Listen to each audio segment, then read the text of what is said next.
नमस्कार, राजस्थान समाचार में आपका स्वागत है। पेश है राजस्थान की खास खबरें। बीजेपी का टारगेट अगले इलेक्शन मजबूत संगठन की कवायद। बीजेपी में संगठन चुनाव चल रहे हैं। इन चुनाव के जरिए संगठन मजबूत करना है और पार्टी का टारगेट अगला विधानसभा और लोकसभा चुनाव है। फिलहाल बीजेपी में 52,000 बूथों में से 41,000 पर कमेटियां गठित की जा चुकी है। 80% से ज्यादा बूथों पर कमेटियां बन चुकी है। जनवरी के पहले सप्ताह में मंडल जिला और दूसरे सप्ताह में प्रदेश अध्यक्ष का चुनाव होगा। दुनिया की सबसे बड़ी राजनीतिक पार्टी बीजेपी में सदस्यता अभियान के बाद अब संगठन चुनाव की प्रक्रिया चल रही है। बीजेपी में बूथ कमेटियों का गठन कर लिया गया है। एक बूथ कमेटी 11 सदस्यीय समिति बनाई गई है। रीट परीक्षार्थियों को मिली राहत। रीट भर्ती परीक्षाओं की तैयारी करने वाले अभ्यर्थियों के लिए अच्छी खबर है। राजस्थान माध्यमिक शिक्षा बोर्ड की ओर से आयोजित होने वाली रीट परीक्षा में आवेदन भरते समय कोई तकनीकी परेशानी नहीं आएगी। अभ्यर्थियों को फॉर्म भरने में कोई प्रॉब्लम न आए और समय की बचत हो, इसके लिए विभाग द्वारा फॉर्म पोर्टल पर सेव हो जाएगा। एक बार क्लिक होने पर पूर्व द्वारा भरी गई संपूर्ण जानकारी सेव हो जाएगी। दोबारा पोर्टल में जाकर आवेदन करने के बाद उसी जगह से दोबारा आवेदन करना होगा या इसके अलावा पहले भरी गई जानकारी में भी बदलाव किया जा सकता है। 10वीं पास के लिए जेल प्रहरी की 800 से ज्यादा वैकेंसी। जेल विभाग में सरकारी नौकरी चाहने वालों के लिए मौका है। राजस्थान कर्मचारी चयन बोर्ड ने 803 जेल प्रहरी की भर्ती निकाली है। इसके लिए ऑनलाइन आवेदन 24 दिसंबर से शुरू हो गया है। ऑनलाइन आवेदन चयन बोर्ड की वेबसाइट https:/rssb.rajasthan.government.in पर जाकर करना है। नोटिफिकेशन के अनुसार आवेदन की अंतिम तिथि 22 जनवरी 2025 है। राजस्थान के जेल विभाग में जेल प्रहरी पद पर भर्ती होने के लिए लिखित परीक्षा और शारीरिक दक्षता परीक्षा पास करनी होगी।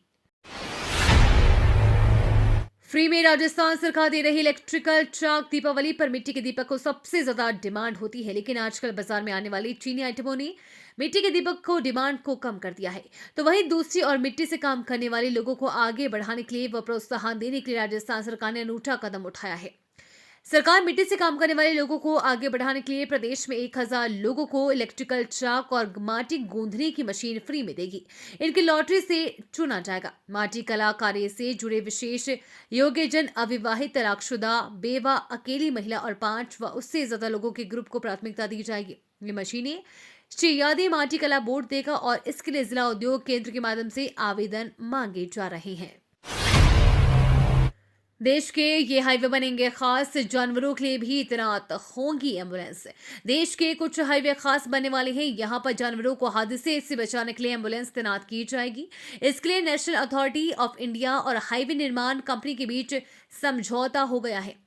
पायलट प्रोजेक्ट के रूप में हरियाणा और राजस्थान के कुछ सेक्शन में एम्बुलेंस की तैनाती की जाएगी और फर्स्ट एड सेंटर व अस्पताल बनेंगे। सड़क सुरक्षा बनाने और आवारा मवेशियों की समस्या से निपटने नेशनल हाईवे पर जानवरों को दुर्घटनाओं से बचाने के लिए हाईवे के किनारे फर्स्ट एड सेंटर बनाए जा रहे हैं। जोधपुर के मंदिरों में लगेगी खाटू श्याम बाबा की मूर्ति। हारी के सहारे के रूप में पूरी दुनिया में मशहूर हुए खाटू वाले श्याम बाबा का पर्चा पश्चिमी राजस्थान में भी तेजी से फैल रहा है। उसी के चलते श्याम बाबा के प्रति श्रद्धा को ध्यान में रखते हुए जोधपुर के श्याम भक्ति सेवा संस्थान ने जोधपुर के 100 मंदिरों में श्याम बाबा की मूर्ति निःशुल्क रूप से स्थापित करने का निर्णय लेने के साथ घर घर श्याम हर घर श्याम अभियान का आगाज किया है। रोडवेज का बेड़ा होगा मजबूत। यात्रियों को मिलेगा लग्जरी सफर का तोहफा। निगम जल्द ही 32 नई वॉल्वो बसें अपने बेड़े में शामिल करने जा रहा है। इनमें 12 बसें निगम स्वयं खरीदेगा, जबकि 20 बसों को अनुबंध पर लिया जाएगा। टेंडर प्रक्रिया शुरू हो चुकी है और उम्मीद है कि ये बसें अगले साल जुलाई तक यात्रियों के लिए उपलब्ध हो जाएंगी। इनमें से 3 नई वॉल्वो बसों को उदयपुर से जोधपुर रूट पर चलाने की योजना है, जो यात्रियों को विशेष रूप से आरामदायक और लग्जरी सफर का अनुभव देगी। फिलहाल इस रूट पर सामान्य एसी बसों का संचालन हो रहा है, जिनका स्तर स्केनिया बसों जितना लग्जरी नहीं है। राजस्थान हाथ में अंबेडकर की तस्वीर लिए सड़कों पर उतरे कांग्रेसी।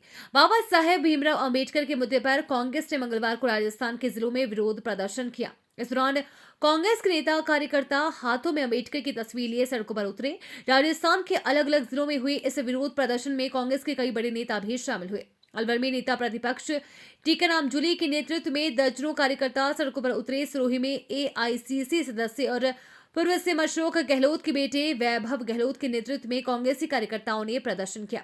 इस दौरान एआईसीसी सदस्य वैभव गहलोत ने केंद्रीय गृह मंत्री अमित शाह से इस्तीफा भी मांगा। उनके नेतृत्व में राष्ट्रपति के नाम जिला कलेक्टर को ज्ञापन भी सौंपा गया। ऊंटों को बचाने के लिए राजस्थान सरकार की नई योजना। राज्य सरकार ने राज्य पशु ऊंट की घटती संख्या को थामने और संरक्षण के लिए ऊंट संरक्षण और विकास मिशन की शुरुआत की है। इस मिशन के तहत ऊंट पालकों को सरकारी योजनाओं से जोड़ने के साथ साथ ऊंट संरक्षण के लिए कई प्रयास किए जा रहे हैं। भाजपा सरकार के 1 साल पूरा होने पर इस मिशन के तहत ऊंट संवर्धन योजना का विस्तार करते हुए ऊंट पालकों को दी जाने वाली सहायता राशि को दोगुना कर दिया गया है। इससे पहले प्रसव पर दी जाने वाली सहायता राशि 10,000 रुपए थी, जिसे बढ़ाकर 20,000 रुपए कर दिया गया है। यह राशि ऑनलाइन आवेदन प्राप्त होने के बाद 2 किस्तों में विभागीय वेरिफिकेशन के बाद दी जाएगी। राजस्थान में कड़ाके की सर्दी के साथ बारिश का सितम। राजस्थान के मौसम में जबरदस्त बदलाव देखने को मिला है। 23 दिसंबर से सक्रिय हुए पश्चिमी विक्षोभ ने प्रदेश के तापमान में 5 से 6 डिग्री सेल्सियस की गिरावट दर्ज की है, जिसके चलते लोगों को ठंड के साथ साथ बारिश का भी सामना करना पड़ रहा है। प्रदेश के कुछ हिस्सों में दूसरे पश्चिमी विक्षोभ के सक्रिय होने की संभावना है, जिसका असर 25 से 28 दिसंबर तक रहने की संभावना है। इस दौरान कुछ हिस्सों में मेघ गर्जन के साथ हल्की से मध्यम बारिश हो सकती है, जिसे मावठ का रूप माना जा रहा है। इसके कारण 1-2 दिन तक न्यूनतम तापमान में मामूली गिरावट और शेखावाटी अंचल में कुछ स्थानों पर शीतलहर चलने की संभावना है। कक्षा 5 और 8 के छात्रों को लेकर बड़ा फैसला। मोदी सरकार ने कक्षा 5 और 8 के विद्यार्थियों को लेकर बड़ा फैसला लिया है। सरकार ने नो डिटेंशन पॉलिसी को खत्म कर दिया है। केंद्र ने बच्चों को निःशुल्क और अनिवार्य शिक्षा के अधिकार नियम 2010 में संशोधन के तहत किया गया है, जिसका मकसद बच्चों में सीखने के नतीजों को बढ़ाना है। शिक्षा मंत्री मदन दिलावर ने केंद्र सरकार के इस निर्णय का स्वागत किया है। अशोक गहलोत का आरएसएस बीजेपी पर हमला। राजस्थान के पूर्व मुख्यमंत्री अशोक गहलोत मंगलवार को मुखर होकर केंद्र और सरकार और बीजेपी पर हमलावर हुए। उन्होंने ईआरसीपी और अंबेडकर जैसे मुद्दों पर बीजेपी और आरएसएस की विचारधारा पर सवाल उठाए। संविधान पर भरोसा है और ना ही अंबेडकर पर, ये तो सबके सामने प्रूफ है। उन्होंने आगे कहा कि आरएसएस के मुखिया ने तो संविधान मानने से ही इनकार कर दिया था। इस दौरान अशोक गहलोत ने पीकेसी ईआरसीपी प्रोजेक्ट पर भी बीजेपी को घेरा। उन्होंने कहा कि पीएम मोदी ने योजना का नाम बदलने और इस पर हुए समझौते को गुप्त रखने के मुद्दे पर भी सवाल उठाए। सीएम भजलाल बोले, बाबा साहेब देश के महानायक, उनका राजनीतिक उपयोग कर रही कांग्रेस। केंद्रीय गृह मंत्री अमित शाह की ओर से संसद में बाबा साहेब भीमराव अम्बेडकर को लेकर दिए गए बयान पर देश भर में बवाल मचा हुआ है। कांग्रेस जहां दिल्ली से लेकर सभी राज्यों में विरोध प्रदर्शन कर रही है, तो वहीं अमित शाह के बचाव में भाजपा शासित राज्यों के मुख्यमंत्री ने एक साथ प्रेस कॉन्फ्रेंस कर कांग्रेस पर पलटवार किया। सीएम भजलाल ने कहा कि विपक्ष अपनी भूमिका निभाने में फेल हो गया, इसलिए बाबा साहेब के नाम पर गुमराह करने की कोशिश कर रहे हैं। लेकिन देश की जनता सब समझ गई है, वो उनके भ्रम में आने वाली नहीं। बीजेपी एक ऐसी पार्टी है जिसने बाबा साहेब भीमराव अम्बेडकर को सम्मान दिया है। आईसीसी ने किया चैंपियंस ट्रॉफी 2025 के स्केड्यूल का ऐलान। आईसीसी ने चैंपियंस ट्रॉफी 2025 के स्केड्यूल का ऐलान कर दिया है। चैंपियंस ट्रॉफी का 9वां संस्करण 19 दिनों तक चलेगा। इसके पूरे कार्यक्रम की घोषणा कर दी गई है। भारतीय टीम अपने मैच यूएई में खेलने वाली है। भारत और पाकिस्तान की टक्कर दुबई में 23 फरवरी को होगी। चैंपियंस ट्रॉफी 2025 के लिए मंगलवार यानी 24 दिसंबर को आईसीसी ने कार्यक्रम और ग्रुपिंग की घोषणा कर दी है। टूर्नामेंट की शुरुआत 19 फरवरी को कराची में होगी और फाइनल 9 मार्च को खेला जाएगा। 8 टीमों के इस टूर्नामेंट में 15 मैच होंगे और ये टूर्नामेंट पाकिस्तान और दुबई में खेला जाएगा।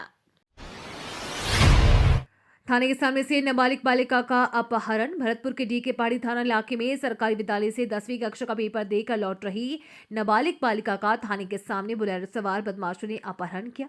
इस अपहरण को लेकर विपक्षी पार्टियां राजस्थान की भजला सरकार पर निशाना साध रही है। दिसंबर की कड़ाके की ठंड में कांग्रेस के प्रदेश अध्यक्ष गोविंद सिंह डोटासरा ने राजस्थान सरकार में बढ़ती क्राइम पर गरम निशाना साधा।